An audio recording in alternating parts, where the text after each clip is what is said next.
Greetings, book lovers everywhere. I'm E-Train and welcome to E-Train Talks. And today I am absolutely thrilled to sit down with the award-winning debut middle grade writer of medieval magic, Alysa Wishingrad, the author behind The Verdigris Pawn. Thank you so much for joining me on E-Train Talks, Alyssa. Oh, thank you so much for having me. I'm really, really pleased to be here with you. Thank you so much. I'm excited for our conversation today. I'm excited as well, and please is an understatement for me, because I've been preparing for our interview for a while, and I've been super duper excited. Your Right. debut novel, The Verdigris Pawn, is one of the most unique middle grade books I've read, and I truly loved it. One of my favorite things about your book is the ongoing theme of friendship. But friendship plays a bigger and different role than most other stories. From new friendships formed in unexpected ways, to hiding your truth in order to make a new friend and save the day, and finally, coming together when it mattered most. Wow.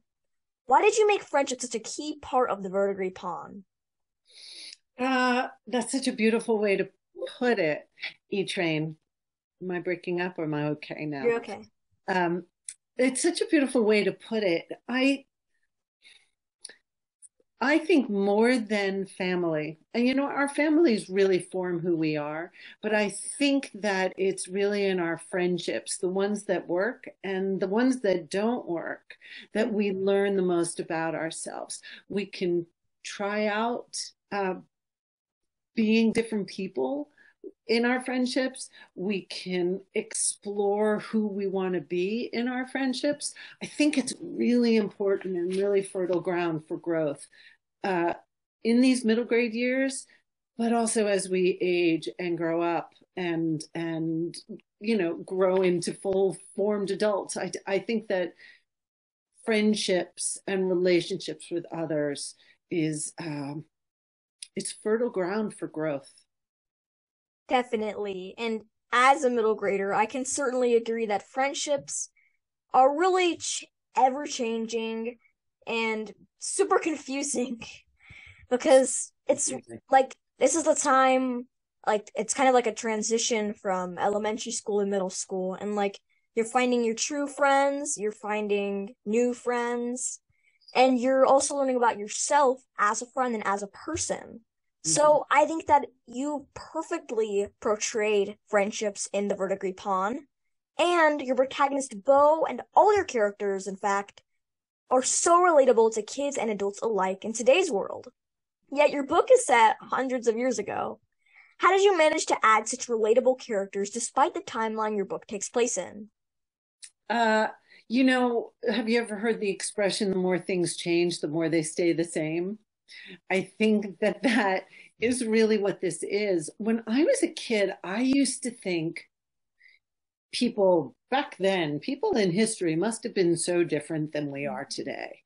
And the more I studied history and the more I read, I realized people are people.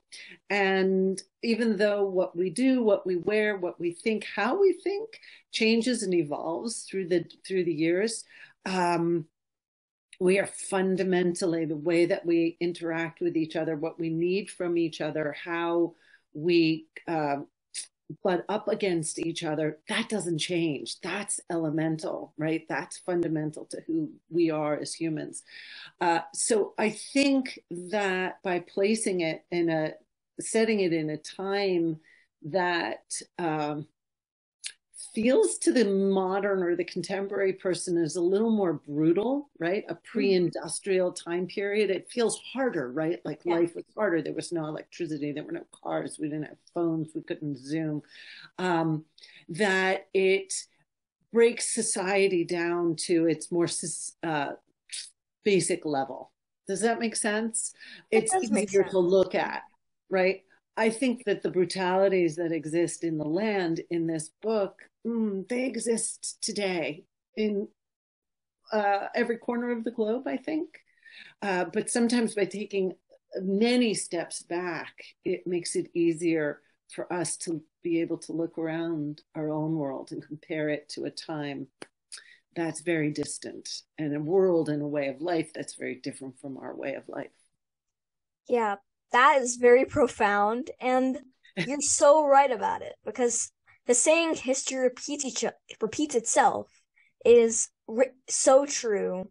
Although it also kind of feels like history is not really history, especially in the verdigris pawn, because history is has stayed the same in a lot of aspects of our lives, like you said, of the fundamentals of what we think, who we kind of are in society, and also just our needs as well, and both the brutalities, like you said, and also like what we desire. So that is that is such a profound answer, and it's also very thought provoking. And I just popped out a bunch of information out of my mind, like because I never really thought about it that way. And also, as a chess player, I can tell you firsthand that reading Vertiger's Pawn was like reading a story game of chess.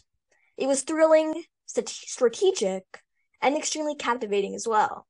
And since there's a verdigris pawn, which looks identical to a chess pawn, included in the cover art, and pawn is even in the title of your book, are you a chess player as well? I'm gonna have to confess that I am not a chess player. I have tried to be a chess player. I love here's what I am though. I am a giant fan of strategy, right? And how do you strategize? And I think that chess is such a beautiful stand-in for well, not a stand-in, but it's a great metaphor for always having to examine exactly what is happening, what could happen, what were the previous plays, what are the potential plays that I could take ahead of time. So no, I know it feels like a betrayal to confess that I'm really not a chess player, but I do want to tell you and your listeners that I worked with a game designer, and we created a playable version of Fist. Yeah, I saw the YouTube video. It showed all the rules of Fist and how to play. Yeah, it's complex. It's a hard game to learn. And we talked about sort of making well, we do have a fundamental version called, oh gosh, Chicks and, oh gosh, this is so embarrassing. I'm forgetting what it's called. But we have a simpler game that you can just play with checker pieces as a stepping stone to learning Fist. But it's a complex game. It takes Bo a really long time to learn how to play this game. It takes him the entire story to learn how to strategize. But if you ever play it, please let me know what your feedback is, because I will. it And was I'll really teach my fun dad as making well. it playable. I'm gonna teach my dad as well. And Good. Yeah. also, I'm really curious to know, did you basically make up all the rules? Can all the rules be found inside of the verdigris pawn, or Yeah. are they Yeah. just Yeah. kind Yeah. of Yeah. made Yeah. up? Yeah. They can all, yes. So the Okay. game that James and I created is based fully on what happens in the book. Mm-hmm. Yeah. Well, now I need to play Fist, and all of you do as well if you're strategic fans, or actually are strategic in Yeah. life.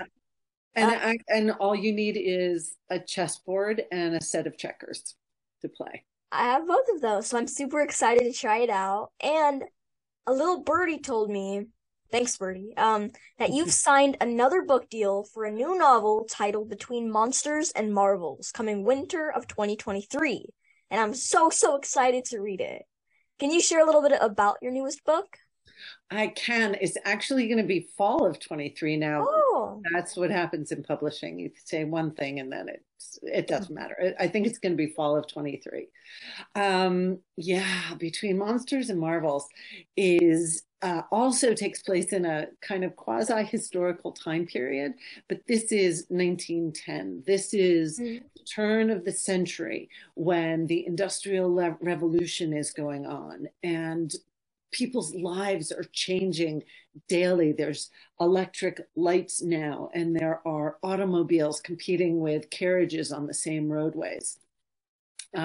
This is the story of a girl named Dare Coates, who has grown up on an island called Barrows Bay, which is an enclave for the very, very wealthiest. The island is protected by these trade winds that keep the temperature a balmy 70 degrees. There's never any terrible storms. It's a paradise. And Dare has grown up there not because she's one of the privileged, but because her father is the captain of the guard, which is a position that is now largely defunct. The captain of the guard was the person who would protect the inhabitants of the island from the monsters that used to inhabit this island. Ooh. And Dare is not very well liked on this island. Mm. She does not strive to fit in. She does not strive to please as everybody else does. She does not want to be one of the Joneses, as they say. But then one day, she is incredibly, incredibly close to her father. But one day he turns up dead. And while I know it's awful, it's awful. She is bereft, and she doesn't really believe the story that the governor of the island delivers, which is that he was the victim of a robbery. Dare is beginning to suspect that the monsters have returned, and she sets out to find out the truth of her father's death. In the course of that, she makes life for the governor of the island kind of uncomfortable. He has moved in and marries her mother in very short order, and they send her off to the mainland, which is the complete opposite of this island. It's polluted. This is where all the factories are. It's crowded. There's poverty. There's competition for resources. It's a very difficult life there. Anyway, it's there in City on the Pike that Dare begins to uncover the truth about the monsters, what they were, and who are the real monsters. It's a great adventure. There's elements of theater, which pulls on my old background. There's some really wonderful, unexpected friendships, and a really satisfying twist at the end. And I'm excited for people to start to read it soon. Well, I love a good twist, and I love theater, and I am a huge fan of, I guess you could call them murder mysteries. Yeah. So I cannot wait for your next book. And speaking of your background in theater, I read that you were a caster for theater, film, and television. Mm-hmm. And that was all before you started writing middle grade stories. And will you share a few things about your writing journey? Like, so first you were writing, then you jumped to casting, and then you went back to writing The Verdigris Pawn. How did you find yourself in so many different media outlets, and then just decided to go back to writing? So it's a long journey, E-Train. I will tell you that. I went to college and I was going to be a playwright. Came out of college. I moved back to New York City. I got involved in an amazing theater company. I had brilliant, brilliant mentors. I was very lucky with the people that I got to study with. And I was going to be a writer. And honestly, I was too results oriented. I would write something and I'd sort of rip it out of my typewriter and be like, look what I did. I wasn't ready yet. I knew what revision was. I wasn't ready yet to do that really, really deep digging hard work of revising. And while I was in the city and I was working with this theater company, I was reading plays for theater companies, I stumbled into some work as an assistant to a casting director. And I hate to say it, that was easier work than doing the hard work of being a writer. And I did that for a good 15 years. I did TV, I did movies, I did theater. But writing was like always on my shoulders, sort of going, hello, you've got to get back to me, you've got to get back to me. And so when I had kids and moved out of the city, I was like, that's it, I've got to go back to writing. And I didn't want to go back to writing plays. By that time, I had kids and I was reading a lot of more middle grade than I had since I was a kid myself, and just fell in love with the possibilities that middle grade fantasy offers. And that's how I found my way back to writing. And I tell you this story because not everybody's writing journey is linear, right? Like, you know, you can want to write, and sometimes you got to cook for a while, and sometimes you have to kick yourself back into working. So I think for me, it was okay to take that time away and do some other things and really, really get hungry for it and really, really want it. Well, you can't leave someone on voicemail for too long. You got back to writing, and you wrote an outstanding, beautiful, awesome middle grade book in the Verdigris Pawn. And I also feel like I am kind of someone that likes to show off my writing, at least to my parents. Although I feel like as I can't say mature because I'm 11. But I think I am starting to learn as I talk to all you authors that you gotta revise even if you don't want to. And yeah. But I want to say that one thing about revising, it's really fun to draft. It's really fun to create the world. It's really fun to create the problems. I've learned that I've become the total opposite of who I was, to be honest, in that I think that the real juice, the real beauty of writing is in the revision. I often find that I leave myself little, it's funny, I'll drop little things in a draft when I'm first writing. And I'll be like, why is there a pigeon there? I have no idea, but there's a pigeon there. And only through the process of revising do I realize why that pigeon was there. And so it's sort of like little parts of my brain leaving myself little presents and little Easter eggs to pick up and pull through, little threads to pull through as I revise. I love that. Yeah, so I'm glad that you're beginning to learn the beauty of revision. It's I think that that's where the real beauty is, and the real joy in writing.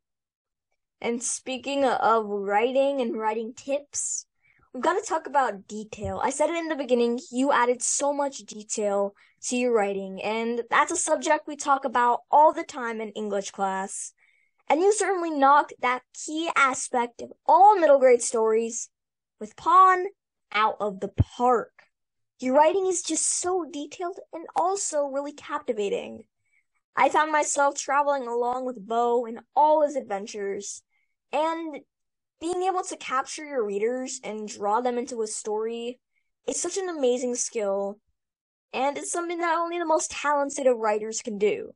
So can you share a couple of writing tips for aspiring authors such as myself?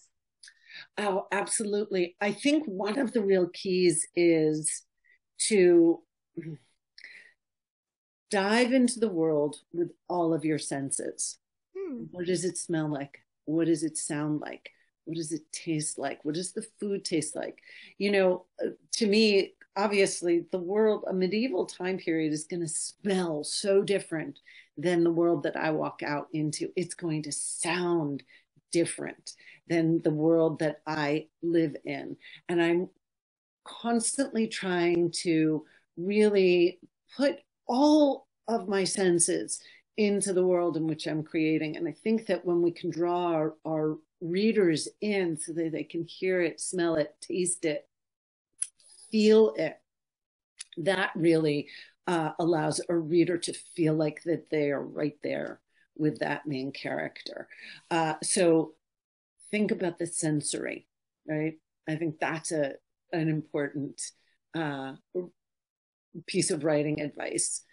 When you're, well, you know what? Whether you're writing fantasy or you're writing contemporary realistic, it doesn't matter. you want to really think about the world that you're creating, and think about things that will never even show up on the page.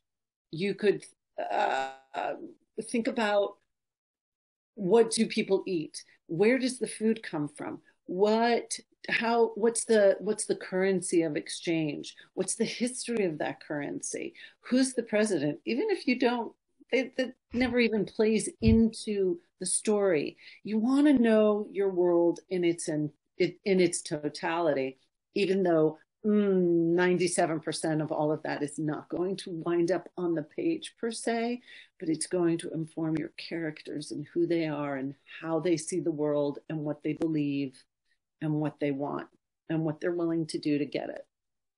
I love that. You are so, so right. And I also have never really thought, like, I hear people talking about sensory and adding it into the pages, but I've also never really thought about it. Like, you add sensory even when it's not going to be on the pages because you learn about your protagonist that way.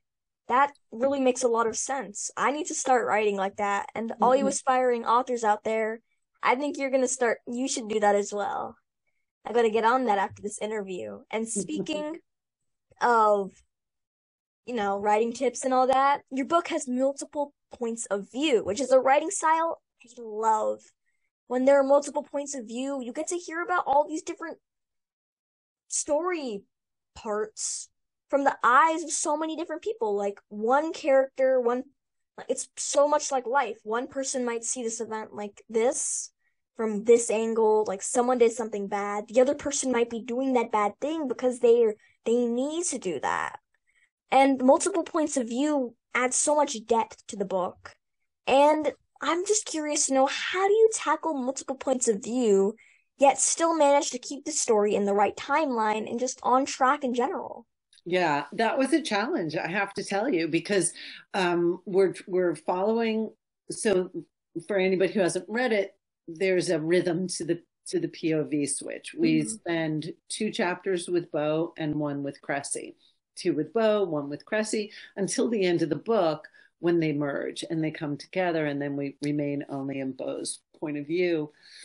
Um, what I did actually after I drafted is I would read just Bo's story, just as one book. I would skip the Cressy chapters, Hmm. and then I would read just the Cressy chapters because I needed to make sure that his through line was straight and going through, and what he knew was building, and the same for her.